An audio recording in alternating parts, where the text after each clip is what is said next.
InsideThunder.com. Powered by Wheeler Whitlock Insurance.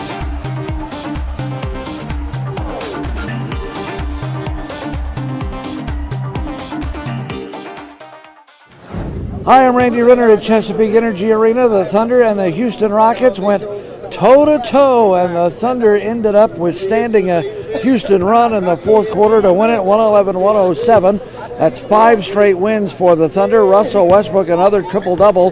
That's his 3rd in a row, 15th of the season, and his 6th in the last 9 games. Russ finished with 21 points, 15 assists, 13 rebounds. Kevin Durant with 23 points. That's 56 games for him that he's had at least 20 points. That ties his career-long streak.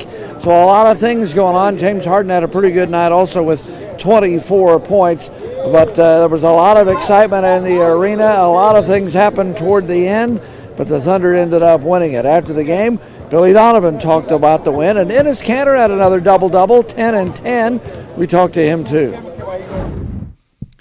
Well, they're I think I said this before the game, a hard team to defend, just with the way they space you and the way they attack the paint and utilize the three-point line. But, I thought for the most part from start to finish, our guys gave a great effort defensively. I thought a huge key in the game was, I thought we did a better job attacking the paint in the second half. We got to the free throw line. Certainly they had a pretty big advantage in that first half from the paint. Certainly, I think we switched it there in the second half. I thought we came up with a lot more loose basketballs in that fourth quarter than maybe we did in the first half. We gave up 9 offensive rebounds. We had 9 turnovers. I thought we did a much better job of taking care of the basketball in the second half, which was critical. And, we probably at the end there shouldn't have come off as deep on Harden's drive when we gave up the 3 to Terry. But I thought the shot that Harden made over Robertson was just a tough shot. You got to give him credit. So, the 3 ball, we've had some challenges with that in late games. It was great to see our guys, I think, be able to execute press offense late in the game without a timeout and be able to get the ball across half court and take advantage of their pressure up the floor. So I was really pleased. I think, again, we continue to grow and develop and continue to get better. And I thought this was another positive step for our team. Coach Jeremy Griffin, InsideThunder.com. Early on in the first quarter, it seems like after the second unit was in, you took a quick 20 right out of a full, just maybe 1 or 2 possessions. Seemed to turn the game around on a slow start. What was the message to the team at that point? Well, again, it was the loose balls. It was the second. I really felt like for the whole first half, our first shot defense was really good, but they came up with offensive rebounds. They came up with loose basketballs. They kept possessions alive. They got the ball back. And when we finally, after that timeout, I thought we really did a great job of getting those loose basketballs. We limited them to 1 shot, and it enabled us to get out on the break and build out a little bit of a lead. Coach, can you break down a couple things late for me? The steal by Dion, and then also you had the 2 out-of-bounds plays, the one for Steven and then the one where you get the pitch over the top for Andre. Are these all things that you guys kind of drew up in the huddle? Or how did those things work down the stretch? Yeah, it was something we drew up in the huddle. The press offense, you got to have some middle flashes, and they took those away, and Dre was open long. And then I thought, coming out of the timeout, Kevin set a great back screen on Steven and got him on a roll. I think we were down by 2, so that maybe gave us a little bit of momentum, that quick finish. So it was good to see those guys execute. But I give those guys a lot of credit because, when you don't have timeouts, and we had to call one to get it, because we only had 2 seconds to get it across. And once we burned our last one, I thought Russell and Kevin in particular and Dre did a great job of breaking and getting open and making themselves available. Coach, you can just talk a little bit about the play of Dion tonight, not only offensively, but obviously making the big play on the defensive side to end the game. Well, I thought Steven got caught the last possession in the middle of kind of no man's land. I actually did the right thing because, one of the things we had talked about was possibly, if the situation was right, of trying to trap James and just get the ball out of his hands. And I think when Kevin was fighting over the screen, James kind of pulled it back in the other direction. I think Steven thought he was going to get beat, and it was a wise choice to hold. And then I think he felt like Dwight was open, and I thought Dion did a great job of reacting and tipping the ball and making a play. And, we got the ball to James' hands, and Dion made a really great play, and then Russell made some free throws to close it out. That's Russ's 15th triple-double this season. You guys are coincidentally 15-0 when he does record a triple-double. I don't know, this feels like a dumb question. Is there some sort of correlation between those two things? You know, I don't know if there is or there isn't. The only thing I would say about that is I think it goes to show Russell's ability night in and night out to bring incredible energy and passion, because you have to have energy to go rebound the basketball. You have to have energy to put the ball in the basket. You got to have energy to create and, you know, get guys shots. And I think it's a tribute to, you know, his efficiency and the way he's played, you know, this year. I think he's been very productive and effective, you know, where he hasn't had to take a high volume of shots. I think Kevin being back, you know, from last year is probably lightened some of that load for Russell. But listen, both of those guys, you know, do a lot of other things other than score, in my opinion, you know, when you watch them. But when I watch tape on those guys, there's so much more value they bring to our team.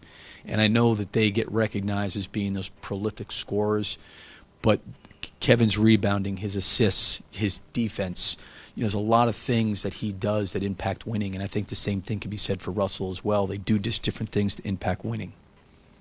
Particularly, how big was he down the stretch? Russell? Yeah. Well, we got our hands on a couple loose basketballs. He got out in transition. He made a real nice pull-up jump shot there. You know, again, the one thing with Russell is he plays with great force. I really felt like coming down the stretch of the game, he was really under control and was in control. And we were running some offense. We generated some movement. I thought Kevin was unselfish, looking to find guys in different spots on the floor. But, you know, again, I think that their willingness to move and share the basketball, but no question, you know, he made a lot of plays. He made some rebounds. He got to some loose basketballs. He got out in transition. He found some people. He did a lot of different things coming down the stretch. As great as his stat line was, as great as he was tonight, 0-7 from 3. I mean, do you ever have to rein him in and, you know, get him to not take some of those? I think one of the things for him that Russell, you know, probably can look at is the 0-for-7. Some of those things, and I've got to figure out a way as a coach to try to help a little bit, because sometimes he's getting the ball in late clock situations, and I still think there's enough time with his speed and quickness to drive it to other areas of the floor. And that's what I thought he did at the end of the game. And the clock was winding down, and he really went at Beverly hard, like he was trying to go by him, and Beverly backed up, and he got himself a nice 15-foot jump shot, and he's such an efficient shooter there. I think some of the shots that he gets late in the clock is not necessarily his fault. He's stuck with the ball, and he's trying to make a play. And sometimes he's maybe relying on shooting threes, but if I can somehow help him maybe get in a little bit deeper to find something closer for himself or you know, his teammates. But, you know, that's a hard shot, because once the defense knows the shot clock's at a certain point, they know they have to shoot it. And obviously it's going to be challenged a lot of times. The out of timeout, I think it was 3 minutes left, where you got Steven an easy dunk from Russell. Was that kind of, did you see something there that had Kevin had that screen, got him wide open? Well, it was just more of a, we inverted underneath that bounce play coming out of the timeout. I just felt like Ariza was just so hugged up on Kevin, and he did a really good job of pressuring him and, you know, getting after him. And I thought Kevin, once he got used to the way they were playing him, I thought he generated some shots for some other guys. But I just figured if we could get a clean back screen on Dwight, that Ariza was going to be in a position where, okay, is he going to leave Kevin? Because Kevin would have been open rolling back, and we were able to get a quick layup. And that was helpful there, because we were probably with a small lineup, and I just wanted to get the floor organized for them to run a play to try to at least get something easy. And as things seemed to turn in that first quarter with about 2 or so minutes to go, you guys go on a 10-0 run. What changed maybe in that timeout, or just with the way that you guys were able to get in a rhythm? I think the most important key was defense tonight, and I think, you know, we did a really good job with the transition defense. We talked about it this morning, shoot around, and I think, you know, though everybody was really focused. And tonight we knew it was going to be a tough game, and down low, I think we did a really good. The bigs did a really good job. Fourth quarter, Russ seemed to really get downhill. What impact did that have when he was attacking the rim? I got no words for him, man. I mean, he's taking responsibility. He's leading this team. He got 14 points last quarter, and he got a triple-double. And I got no words for him. And he's just leading this team, and he's having fun.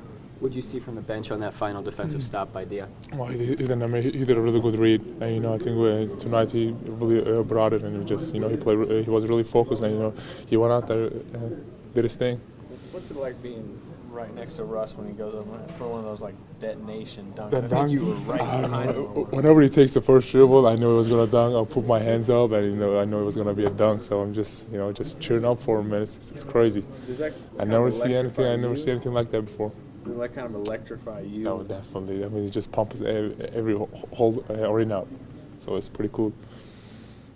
Enes Kanter and Billy Donovan talking about the Thunder's big win over the Houston Rockets, their 5th in a row as we head down the last couple of weeks of the season. Thunder will not practice coming up tomorrow and then on Wednesday, and then they will be back in action here on Thursday. The Utah Jazz will be in town, and then the San Antonio Spurs will be here on Saturday night. We'll be here also. Keep it here for updates at InsideThunder.com.